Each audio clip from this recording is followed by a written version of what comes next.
શ્રી કૃષ્ણ મિત્રો, સ્વાગત છે તમારું શ્રીજી સત્સંગમાં।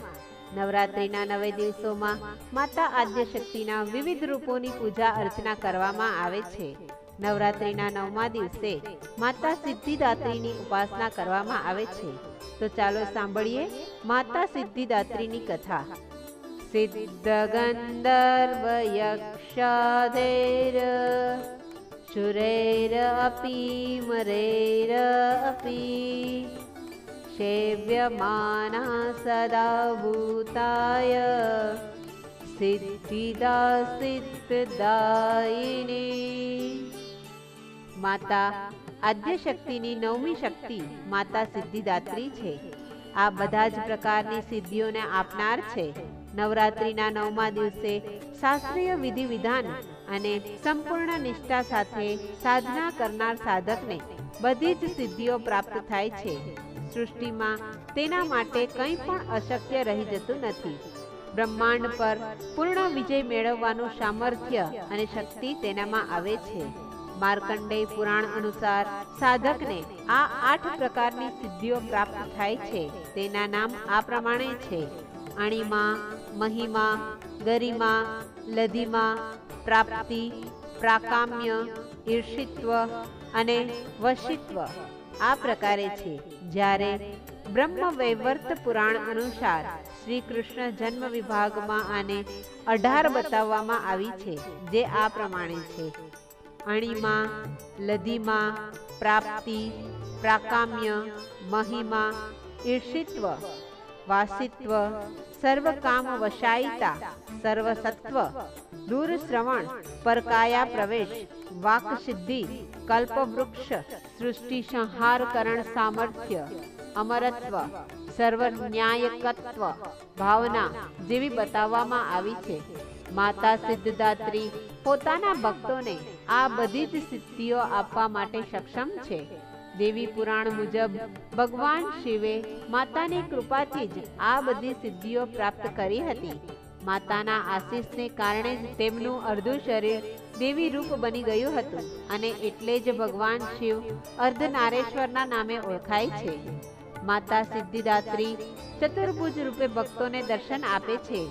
જેમની જમણી બાજુના ઉપરના હાથમાં ચક્ર અને નીચેના હાથમાં ગદા છે, ડાબી બાજુના ઉપરવાળા હાથમાં શંખ અને નીચેવાળા હાથમાં પદ્મ એટલે કે કમળ ફૂલ છે, અને એટલે જ માતાને શંખ ચક્ર કદા પદ્મ ધારિણી પણ કહેવામાં આવે છે।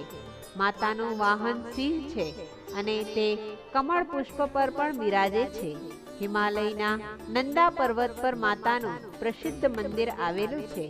નવદુર્ગામાં માતા સિદ્ધિદાત્રી અંતિમ દુર્ગા છે। બીજા 8 દુર્ગાઓની પૂજા ઉપાસના શાસ્ત્રીય વિધિ વિધાન સાથે કરતા અંતના છેલ્લા દિવસે ભક્ત માતા સિદ્ધિદાત્રીની ઉપાસનામાં એકાગ્ર રહે છે। માતા સિદ્ધિદાત્રીની ઉપાસના પૂર્ણ કર્યા પછી ભક્તો અને સાધકોની લૌકિક પરાલૌકિક બધા જ પ્રકારની ઈચ્છાઓની પૂર્તિ થઈ જાય છે।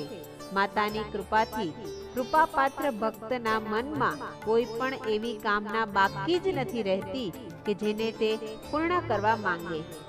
તે બધી જ સાંસારિક ઈચ્છાઓ, જરૂરિયાતો અને કામનાઓથી ઉપર જઈને માનસિક રૂપે માં ભગવતીના દિવ્ય લોકમાં રહીને માતાની કૃપારસ અમૃતનું નિરંતર પાન કરતા વિષય ભોગથી લિપ્ત થઈ જાય છે। માં ભગવતીનું પરમ સાનિધ્ય તેમનું સર્વસ્વ બની જાય છે। આ પદને મેળવ્યા પછી તેનામાં બીજી કોઈ પણ વસ્તુ કે સ્થાન પામવાની ઈચ્છા રહેતી જ નથી। માતાના ચરણોમાં પોતાનું સ્થાન મેળવવા માટે ભક્તો અને સાધકોએ હર હંમેશ નિયમનિષ્ઠ રહીને તેમની ઉપાસના કરવાનું પુરાણોમાં બતાવેલું છે। અને એમ પણ કહેવામાં આવે છે કે માં ભગવતીનું સ્મરણ, ધ્યાન, પૂજન, અર્ચનથી ભક્તને આ સંસારની નિરર્થકતા સમજાવી વાસ્તવિક પરમ શાંતિદાયક અમૃત પદ સુધી લઈ જવામાં આવે છે। અને જો કોઈ આવી કઠોર તપસ્યા ન કરી શકે તો પોતાની શક્તિ મુજબ જપ તપ પૂજા અર્ચના કરી માતાની કૃપા પ્રસાદી મેળવી શકે છે। બસ આપણે મન વચન અને કર્મ વડે હંમેશા માતાનું જ ધ્યાન કરવાનું હોય છે। માતાના ભક્તો હંમેશા માતાને જ પોતાનું સર્વસ્વ માનીને માતાની સદૈવ કૃપા પ્રાપ્ત કરે છે। માતાની આરાધના આ મંત્ર દ્વારા પણ કરવામાં આવે છે। ઓમ દુર્ગમે દુસ્તરે કાર્ય ભય દુર્ગ વિનાશિની प्रणमामि सदा भक्त्या दुर्गा दुर्गति नाशिनीं। जय मां सिद्धिदात्री, जय मां आद्यशक्ति। મિત્રો, મારી આ વાર્તાને લાઈક શેર અને સબસ્ક્રાઇબ કરવાનું ચૂકશો નહીં। જય શ્રી કૃષ્ણ।